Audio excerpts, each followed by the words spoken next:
falch o'ch gweld chi. Fyddai'n gweld neb o un pen diwrnod i'r llall chi. Di dod i ddysgu am y ngwaith i ddech chi a? Wel, gadewch i mi gyflwyno'n hyn i chi.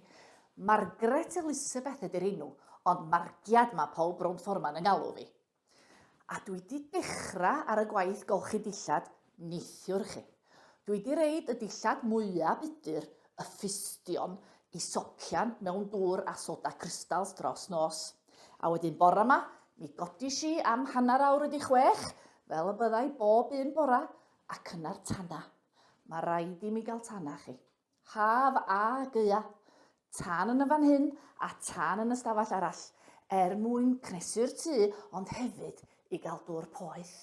A hefyd i goginio, fyddai chwys doman weithiau chi, ond mae rhaid i mi gael tan rhy fath yn union. Reit, dwi'n dechrau efo'r dillad gwyn. A'r rhain yn fan hyn yn hongian yn barod wedi gwneud bore yma. Wedyn, dwi'n gwneud y dillad lliw. Ac i orffan, y dillad mwyaf budur, y ffustion, a dyna beth sgyn i yn fan hyn, yn fy nhwb golchi fi. Y dillad budur, ac wrth gwrs, sebon, fedrai'm golchi efo dŵr a ben ei hun, dim ond pa mor boeth ydi o. Dyma fo'n sebon coch i loch. A ogla glân yn efo, fyddai licio ogla sebon coch. A fyddai'n gadw fo yn y fowlen arbennig yma.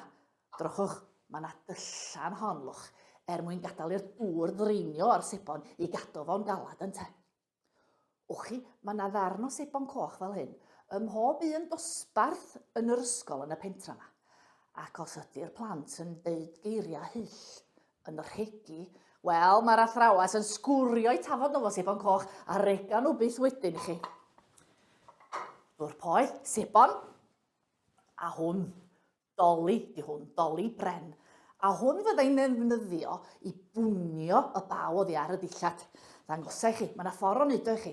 Rhaid i chi fynd i fyny ac i lawr a rownd a rownd. Fyny ac i lawr a rownd a pwnio y dillad yn lan. Mae o waith calad chi. A mae'n deud ar yng nghefni, newedig ar ddyddiau glyb fatha heddiw. Angri cymala fi'n brifo chi.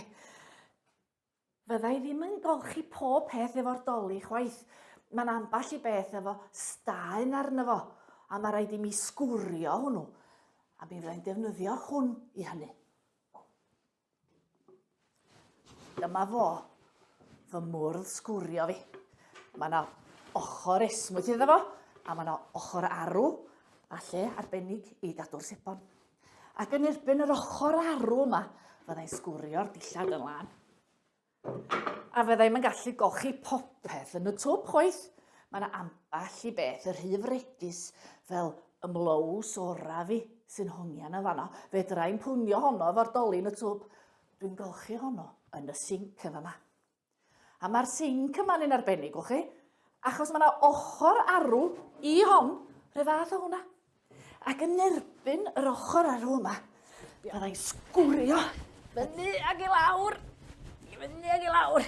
efo digon o eli penelin. Hwnnw'n deud ar yng nghefni, fydd chi. Chi'n ei weld o'n seid siap ar sawr hwnna. Ddim yn rhy ddrwg. Ond wrth gwrs ar ôl i mi orffan golchi, mae'r dŵr yn fudur tydi, yn llawn baw a swigod sebon, a mae rhaid i mi rinsio. Dŵr clear glân i rinsio. Dwi'n lwcus chi. Mae gynna i ddŵr oer yn dod o'r tap yn fan hyn. Wel, pan o'n i fychan, doedd gynna i'n dŵr yn dod o dap yn y tŷ, o rhaid i mi gario dŵr mewn pwcad ar ffynnon, felly dwi'n falch iawn o hwn.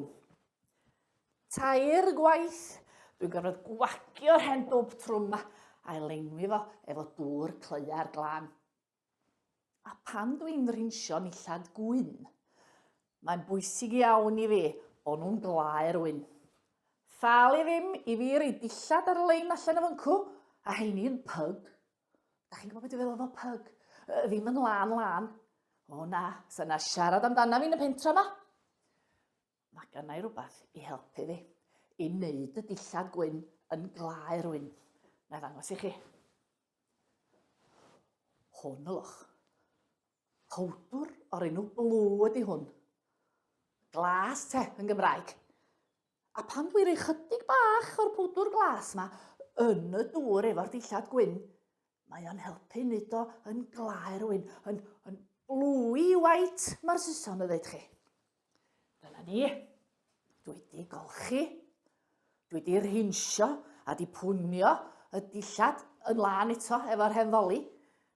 A rwan y cam nesa, gwasgu'r dŵr o'r dillad. Ac i wneud hynny, mae gennau hwn, yr hen fangl. Na i ddangos i chi sut dwi'n gwneud. Dwi'n gorfod bod yn ofalus iawn o mysad chi. Dwi'n isio gwasgu'r heina. Dwi'n rhaid y dilledyn rhwng y rolars yn hyn ac yna troi y ddolen. Da ni'n isio fo fynd yn llawnd yn yr ochra neu fydd o'r rwygo. Drychwch chi faint o ddŵr ddod allan rwan, dipyn mwy na swn i ddim medru wasgu allan. O dim ond un waith da ni'n manglo, ddwy waith, tair gwaith, pedair gwaith, nes mae'r dŵr di stopio llifo. Dwi'n bod yn ofalus iawn o mysad chi, yn enwedig ar ôl be ddigwyddodd i Nel tu pen. Mae gen i hi fangl chi, a hen ddynas busneslyd ydi Nel. Ac un diwrnod mi oedd hi'n manglo pan welodd hi drwy'r ffenast bod yna bobl ddiarth yn pasio. A mi ddechreuodd fusnesu. O, pwy di reina doch? Dwi'n mynd nabod reina. Doedd hi ddim yn edrych be oedd hi'n neud. A mi ath hi bus hi yn sownd yn y mangl. Sôn am sgrechian, o'n i'n meddwl bod nhw'n lladd mochyn, redis i ar ymhen i tu pen. A dyna lle oedd hi, a'i llaw yn sownd yn y mangl. O rhaid i mi agor hein i gael ei llaw i'n rhydd, mi eisio hi ar ei ffen i sbyty chwaral i fyny ffordd acw. Ond fetho nhw ac achub i bus i chi. A rwan, mae fel yna. Mae di colli top i bus, felly dwi'n bod yn ofalus iawn wrth fanglo. Ond fedra i ddim manglo popeth. Wylwch chi hon yn fan hyn rwan. Y blows oraf i di hon. Wylwch chi'r botyma yna, ond mae'r rhain yn galad ylwch. A tyswn i rei hon trwy'r mangl, mi fysa'r botyma yn torri. Ond mi fydra i reid y gwpan yma drwy'r mangl, achos mae'r botyma yma wedi wneud allan o rybar. A pan da chi roed botyma rybar trwy'r mangl, maen nhw'n plygu, ond nhw ddim yn malu. Wyddoch chi be? Tasa gana i grys gwlanan trwchus, a finna eisiau sychu fo'n sydyn. Mi fysa'n gynt i mi i gael siswrn a torri bob un bwtwm i ffwrdd, manglo'r crys yn dda, a gwnio pob un bwtwm yn ôl a roi o ar y lein i sychu. Mi fysa fod i sychu'n gynt na fysa fa, toswn ni mond wedi gwasgu efo'n llaw. Dwi lwcus o gael yr hen fangl yma chi.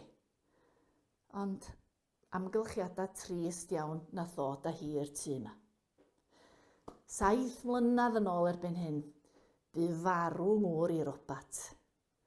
Chwarelwr oedd o chi, di bod yn gweithio yn y chwaral efo uned pan oedd o 12 oed. A mi ath yr hen lwch o'r llechi i'w sgyfaint o. A pan farw oedd o? O'n i'm yn gwybod be wneud. Gan ai 3 o blant eisiau magu. Ac wrth gwrs, do'n i ddim yn gweithio nag on. Da ni ferchaid, da ni ddim yn gweithio ar ôl i ni briodi. Yn gwaith ni wedyn ydy edrych ar ôl y gŵr a'r tŷ a'r teulu. Ond heb bres, o'n i'm yn gallu prynu bwyd a talu rent, ac o'n i'm yn gwybod be o'n i'n mynd i wneud. Ond be ddaru'n ffrindiau fi a'n gymdogion ni a pobl sy'n gweithio yn y chwaral, mi gasglo nhw arian, ac efo'r arian yna, prynu y mangl i mi. A mae hynna'n golygu rwan, mod i medru manglo a golchi dillad i bobl eraill am bres. A dyna di ngwaith i. Yn y twb o fan hyn, mae gen i drwsus melfaret Wil Parry. Chwarelwr ydi Wil chi. Hen lanc, byth di ffeindio graig, rhydd ffysio'r hannar. Mae fo i drwsus melfaret olwch. Dyn dio te. Wrth gwrs, fedar o ddim golchi, lle mae o'n talu i mi am wneud, ac i fyny yn fan hyn rwan. Dyma'i dron sglanan o yn sychu wrth y tân. Peidiwch a deitha fo bod i di dangos i drons o i chi, cofiwch. Tair ceiniog gai gyn wyl a molchi a fanglo a sychu ddillad o. A dydd llun ydy niwrnod prysura fi chi. Dydd llun ydy diwrnod mae pob gwraig arall yn golchi, wrth gwrs dwi'n golchi bob dydd o'r wythnos. Ond ar ddydd llun gwlyb. Wel, mae merchaid isio cael sychu'n gyflym, dyn nhw'n isio dillad yn hongian yn y tŷ, a'r stem yn codi o dde arnyn nhw, a gwneud i'r paent bliciodd ar y walia. Lle maen nhw'n dod â nhw i mi, a mi na i fanglo dwsin o ddillad mawr, fel y gwpan ma, am geiniog, a dwsin o bethau bach, fel y trons ma. Ac ar ôl i ni fanglo hynny fedra ni o ddŵr, y cam nesa, rhaid o fyny ar y lein. Wel, mae'n ddwrnod mwll heddiw. Does na'm gwynt, a mae'n idrach fel glaw i mi. Felly dwi wedi bod yn hongian nhw'n y tŷ. Mae hon yn llawn y fan hyn. Mi a'i reid hwn ar yr hors wrth y tân yn yr stafell arall.